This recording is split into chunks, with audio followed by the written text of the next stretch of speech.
Okay, well, I'm going to go ahead and get this started. It's 12:30.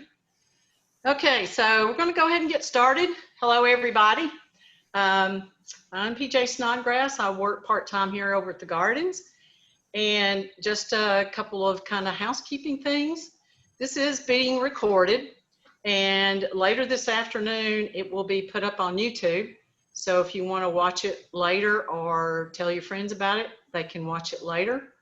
Also, Holly Jones is on with me. She's the kitchen garden manager here. Hi, and there's Holly waving. And if you have a question, hey, Christina.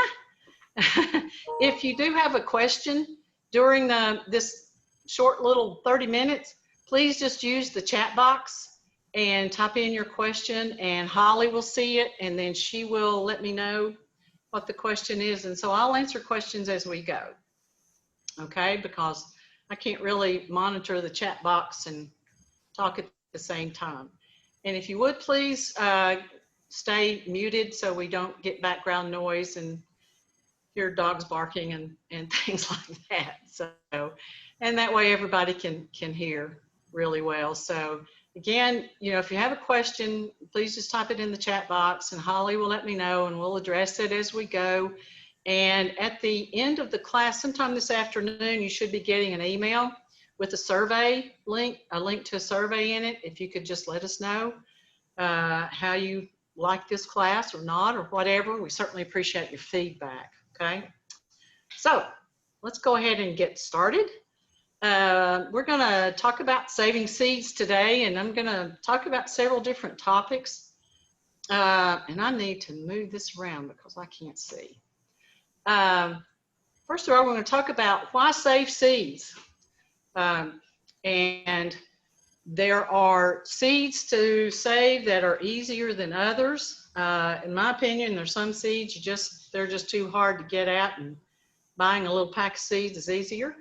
We're going to talk about storage requirements for seeds, because you certainly, if you want to go to the trouble to save those seeds, you want to make sure they're there in the spring when you want to plant. I'm going to show you how to check the germination rate, and then that's it for that. So, first of all, why save seeds? First of all, it's economical. Like a lot of things, seeds have gotten more expensive over the years, and more expensive, like maybe $3, $4 for a pack of seeds, when you can still find some for $1.99 or something, but some of the newer, nicer seeds are getting more expensive. Also, because of COVID, earlier this year, some of the smaller seed companies actually ran out of some seeds because, thankfully, people decided to try to grow their own food. But that meant some seed companies ran out of seeds, so there was a little shortage of seeds this year earlier. I think that's okay now, though. But if you want to buy seeds for next year, you might want to think about doing that as early as you can. There's also the idea of heirlooms and preserving seeds, and the value and the genetics of certain seeds.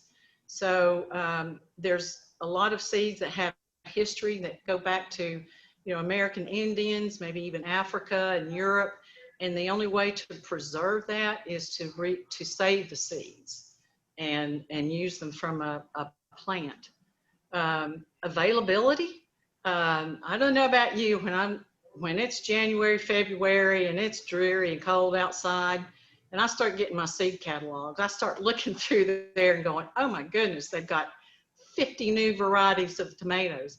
So you can get more variety. There's a larger availability of seeds than you can go buy plants.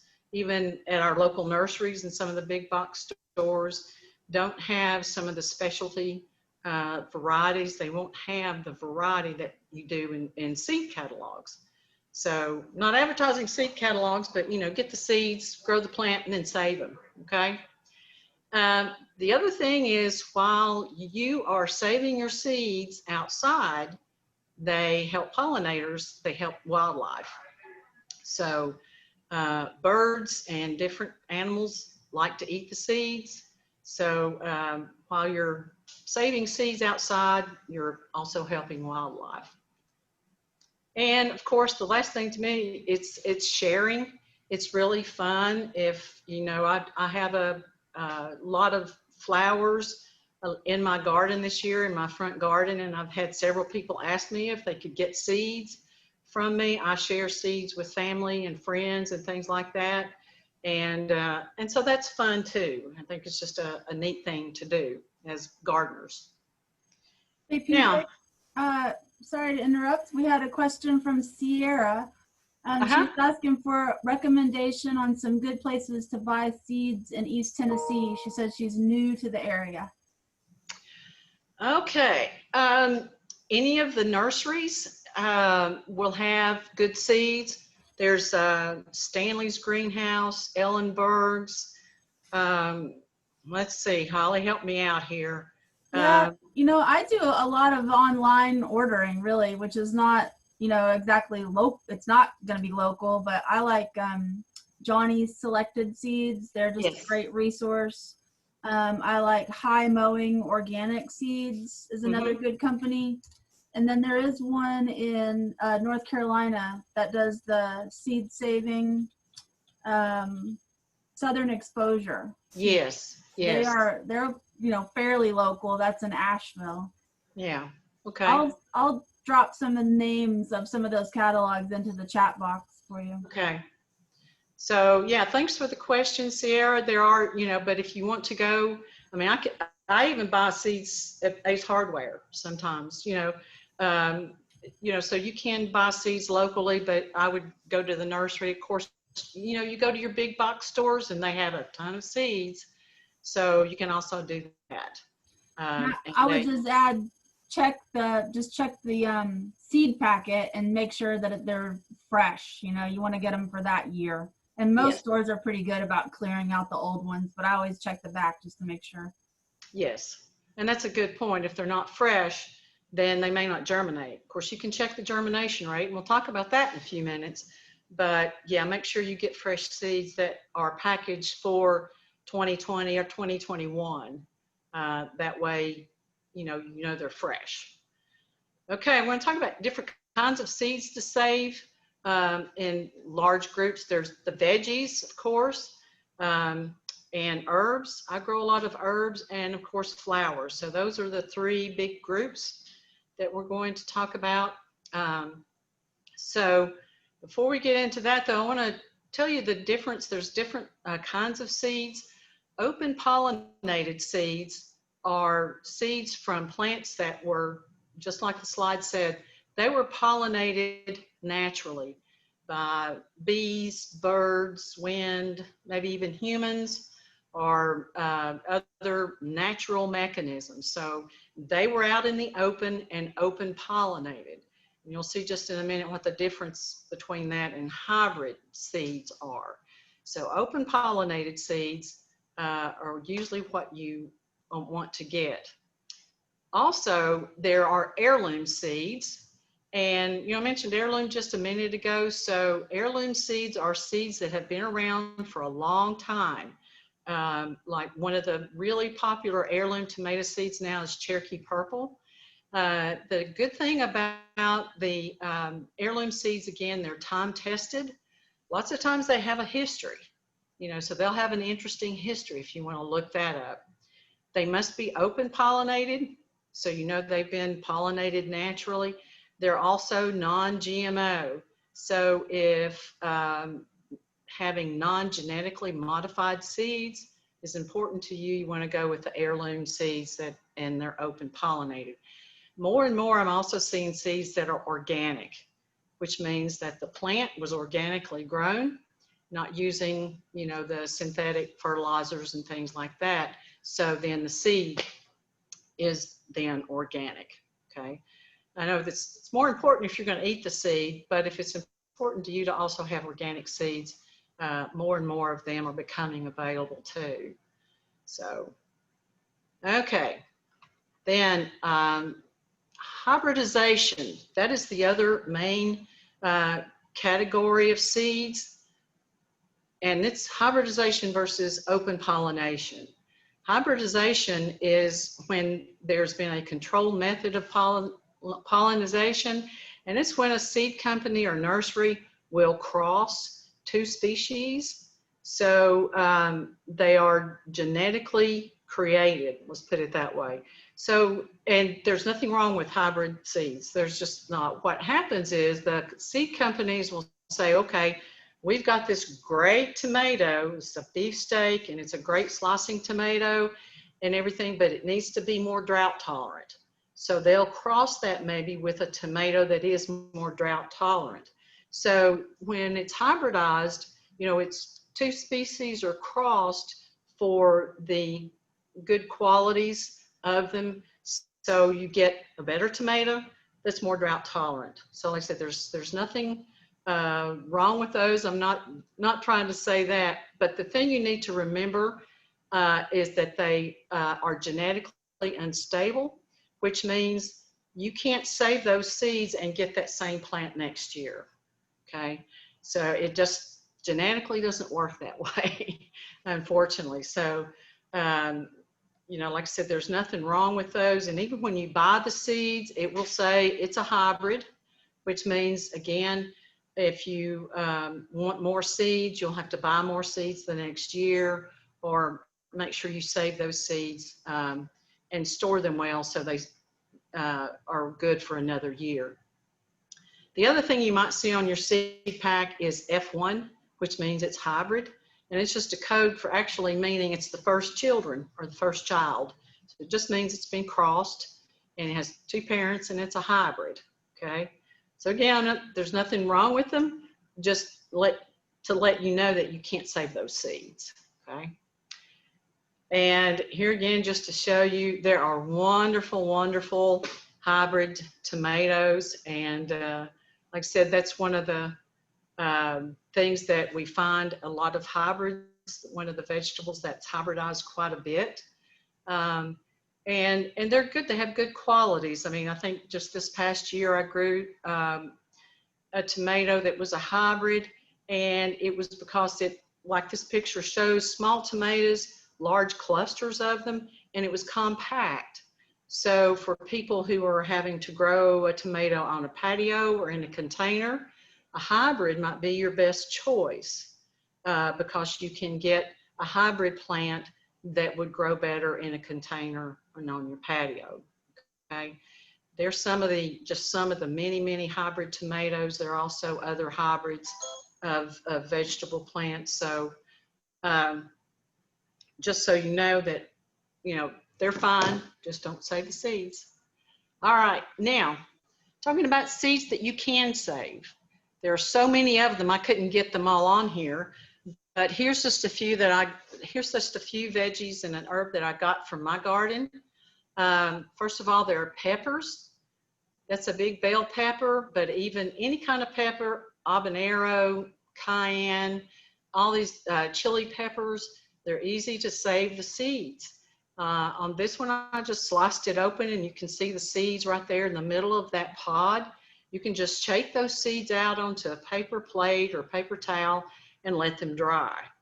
There's a couple of key things that you need to be aware of. Seeds need to be dry and mature before you save them. So also there, you can see I have a cucumber, and I know we've all grown cucumbers and gotten these monster cucumbers because we didn't see them under the leaves over there, and you go, can't eat it. Well, you could still slice it open and get the seeds out of it because the seeds need to be mature. So obviously those big old cucumbers are mature, and so you could scrape the seeds out, wash them and drain them, strain them, and again, put them out on a paper plate or paper towel and let them dry. There's also, I've got a green bean pod on that picture, pea pod. You can save peas very easily. Those two little sprigs are basil. Now that basil is not ready to get seeds from yet. My basil hasn't gone to, the seeds haven't dried, the flower heads haven't dried yet. So that's not ready, but I've got a picture of one that is.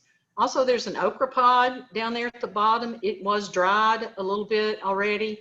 So I just sliced it open a little bit, and the seeds are really black, about the size of a BB.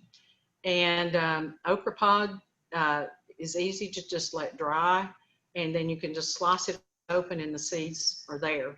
And also, just as an aside, you can save the okra pods whole and use them in dried flower arrangements. They're kind of cool. I also grow my own garlic. So there's a garlic that I grew, and so you pull the clove out of one of the bulbs, and then I plant my garlic in the fall around November, and then harvest it later in the spring. You can get garlic in the store. You just need to make sure it's a fresh bulb. To me, that's been the problem. I usually order my garlic to a seed catalog because the ones in the store quite often are not fresh. So anyway, there's some of the things that you can save that are really pretty easy. It's a matter just of scraping them out and put them on a plate. Even your squash and your melons in the summertime, about this time of year, your squash, your melons should be coming in. You know, so you know you've got a ripe melon, you can just scrape some of those seeds out, dry them, and save them, okay? And then I've got the garlic there. And I said, there are a lot of other vegetables I know that you could save seeds from, but I think this is some of the most common vegetables, and squash and zucchini would be the same way. So you just scrape those out, wash them in a strainer, and lay them out and let them dry. Saving herb seeds is really very easy too. I think easier some ways than some vegetable seeds. There in that first picture on the left is basil seeds. This is when the flowers have dried, so they're ready to harvest. And the other picture there on the right is dill, and then there's fennel. Now I wanted to put this picture in here because I know too that the dill and the fennel flower heads look very similar. But if you happen to have dill and fennel and you think you maybe got them mixed up, all you have to do is bruise the seeds or rub the seeds a little bit, and you'll either smell dill or you'll smell licorice. So, but you can save dill and fennel. I actually save my dill and fennel seeds and use them in cooking. So I do use them to grow plants for the next year, but I also use them in, like I said, in my cooking. And the seeds from both of these plants are very good. And that way you know you've got fresh seeds if you're putting them in a salad or something like that. Now, one of the most popular things that people like to do is save tomato seeds. So I'm going to talk a little bit more in detail about two ways to save tomato seeds. There's fermentation, which is 2 jars on the left picture are in the fermentation process. And then there's drying, just simple drying, okay? So fermentation process is a few steps. I actually started this, I hadn't done this, but I started this the other day at my house. So you get a ripe tomato and slice it in half horizontally, and you can see there I've sliced that tomato open. Take a small spoon and scoop out the seeds, and then you'll take a clean jar, a clean canning jar, or I take a glass bowl, something that's clear so you can watch the fermentation process. And so then you put those in the jar, and you'll need to cover it. Put a little water in there because you want the seeds floating around in there, okay? So then I just covered it with a paper towel. You do that mostly because when it starts to ferment, you're going to have a little bit of a smell. So I just covered it up and stuck it over to the side in the kitchen so I can watch it. You might want to shake the jar once a day just to kind of agitate the seeds a little bit and try to get some of that gelatinous stuff off from the seeds. But in 4 or 5 days, you'll see this mold and foam start forming on the top. And that's also when it's going to get a little smelly, okay? So you'll see this mold appear on top. And when you see that, then you can take the mold off, skim that off, and then the seeds will be in the bottom there, and just pour that out into a strainer and take them over the kitchen sink and just wash them really well to remove the rest of the material that may be around the seeds, because you want the seeds to be just the seeds and not any of that membrane or that gel around them. Then you can just spread them on a paper plate, and when they're dry, it would probably take, I would leave them about a week to let them dry. Again, do yourself some favors and write the name of that tomato seed or any kind of plant that you save seed from. If you're letting them dry, it's a good idea to write the name of that on the paper plate like you see there, so you remember what they are. And then you can store them in a little paper envelope just like you see there. And again, you'd write the name of the seed on that little envelope and date it. So you know 3 years from now, oh, these seeds are 3 years old. They may not be good anymore. So you can, that's the way to ferment and dry tomato seeds. As far as I know, that's the only one that really benefits from fermentation. The big benefit of fermentation, though, is it increases germination rate. But if that's not too much of an issue for you, then you may not want to do that unless you just want your kids to see a good science project. Okay, so that's the fermentation. Also, you can just do simple drying. This is what I usually do. You can just use the tip of a knife or a spoon to pick out tomato seeds and try to separate them from that gel as best you can. Put them on a paper plate, or some people put them on a coffee filter and let them dry. Now, it may take a couple of weeks for them to dry this way. One of the things that I think is slightly better to use a paper plate is that if you put them on a paper towel or a coffee filter like you see here in the picture, they can stick on there. I mean, eventually they'll dry and they'll come away, but on the paper plate, they won't stick. So you won't have to worry about them sticking to the medium that you're trying to dry them on. And like it says there too, you can also just, slice your tomato open, squeeze the seeds out onto a paper towel or paper plate, let them dry, and it'll take a couple of weeks. But as much as you can, you want to get that gelatinous stuff off the seed as much as you can. Okay. Now, some of the other things to remember: collect seeds when they're mature. This is one of the big benefits, I think, of letting your seeds dry on the vine, so to speak. Like your green beans, your peas, your basil, even tomatoes. If you let them kind of dry while they're still on the vine, then you're very sure that those seeds are mature.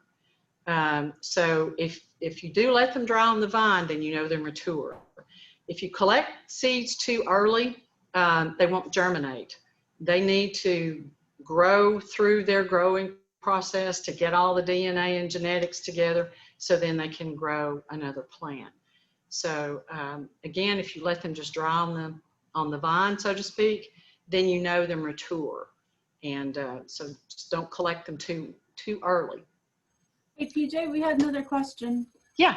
Sierra is asking, when drying, is exposure to direct sun a concern to the germination rate, or is it okay to dry them in the sun?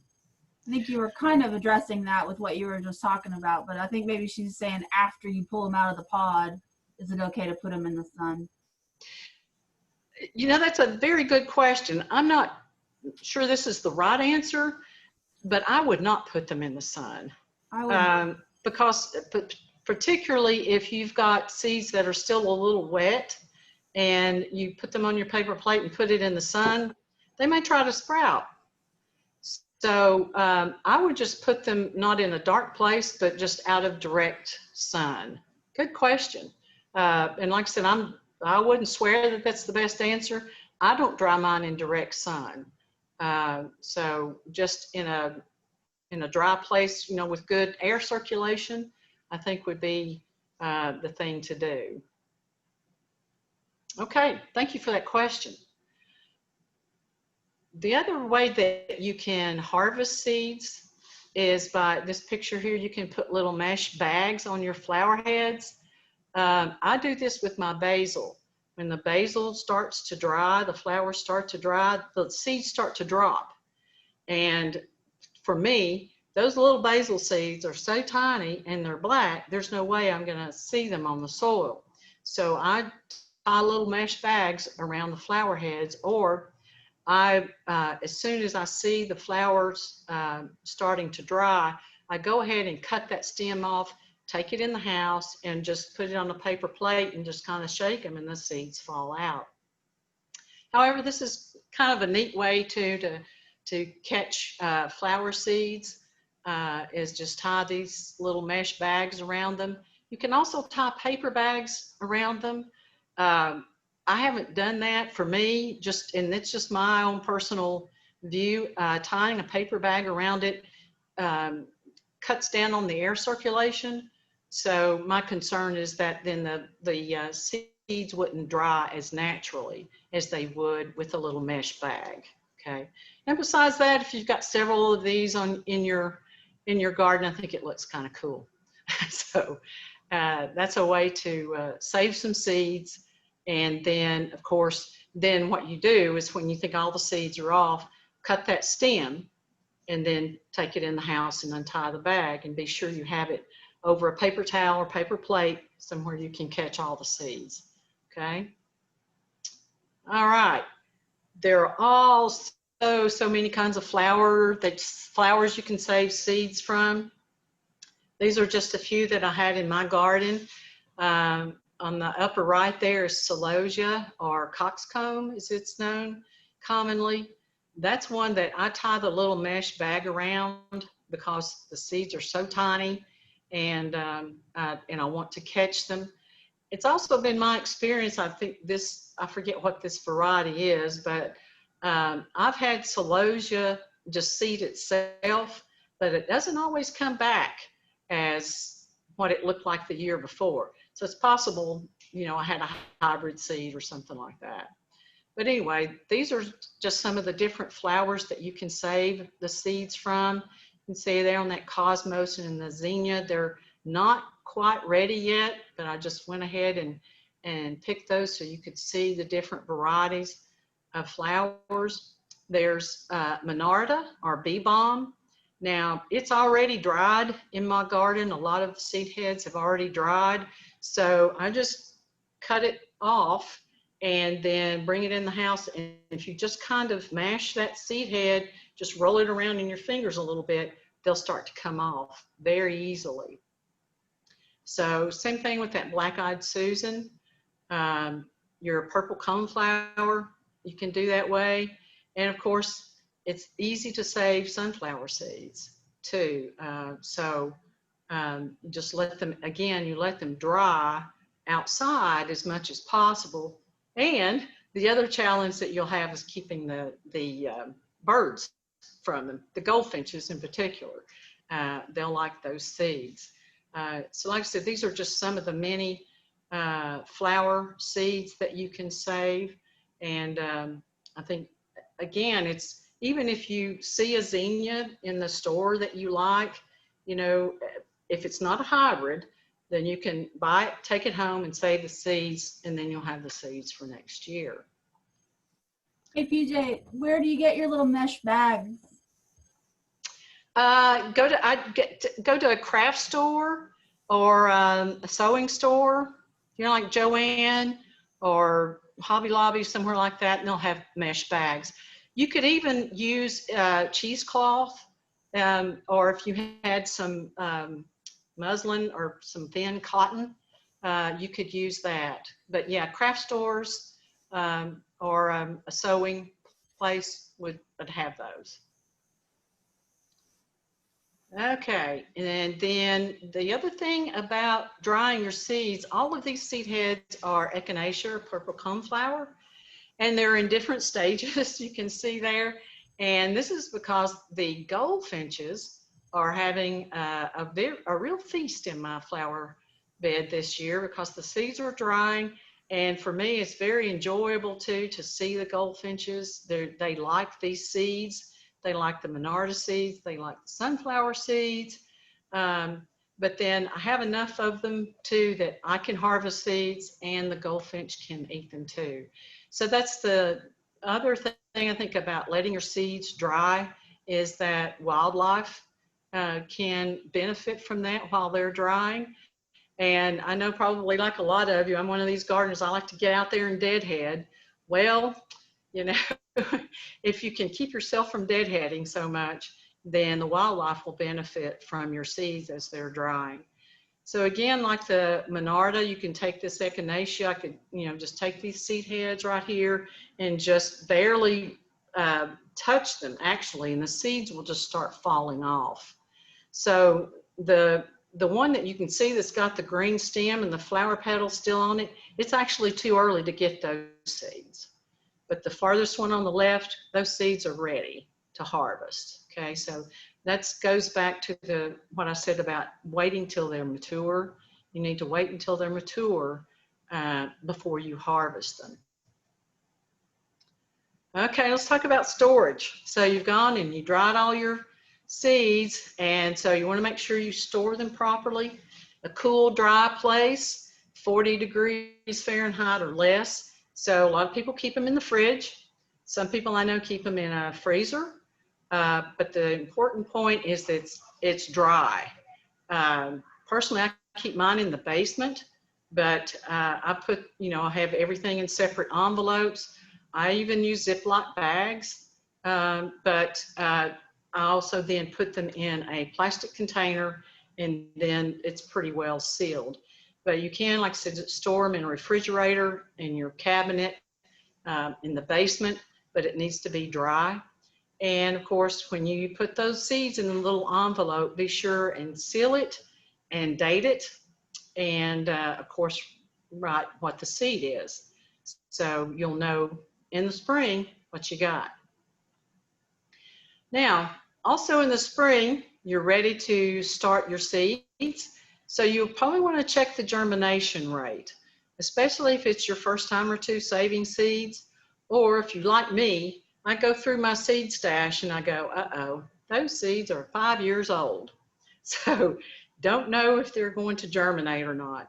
It's very easy to check the germination rate, and it can save you a lot of heartache if you start your things from seed and you've babied them through, a week or two of germination and watered them and kept them in the proper temperatures and under your grow lights, and then nothing happens.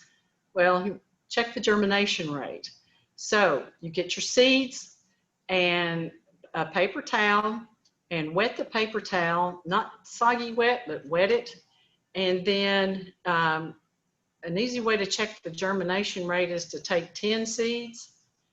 And so you put the seeds on one half of the paper towel and then roll it up like you see in the picture there. Put it in a Ziploc bag. Again, label it. Don't put it in full sun. You don't want to put this in the sun, but just put it off in a warm place. And in a few days, you should need to start checking them and see if they sprouted. So in probably 3 to 4 days, 5 days at the most, they should start sprouting. So here is an example of seeds that are good, that have obviously sprouted, and there are some duds there, as you can see. So a good rule of thumb is, like, so you've got 10 seeds, so it's easy to figure out your germination rate.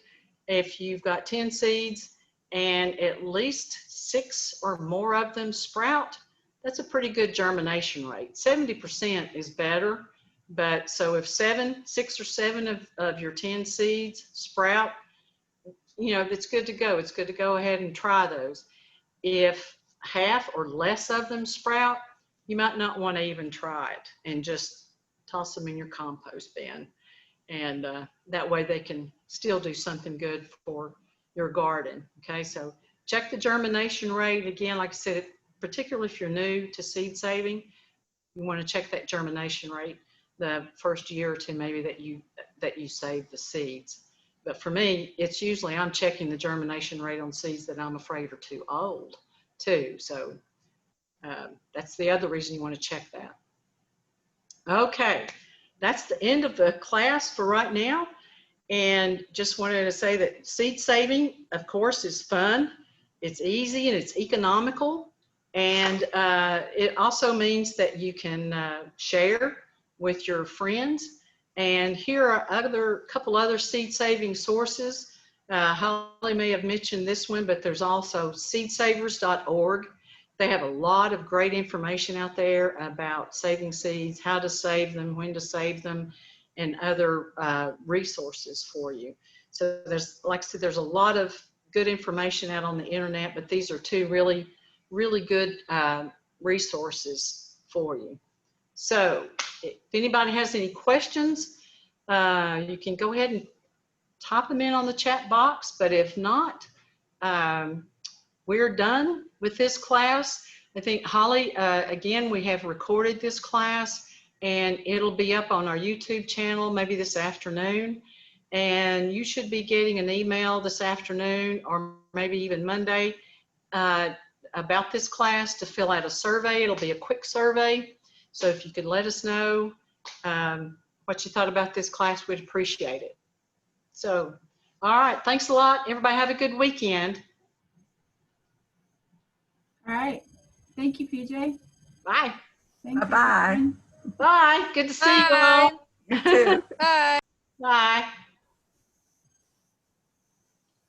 All right, great. I'm going to stop recording here.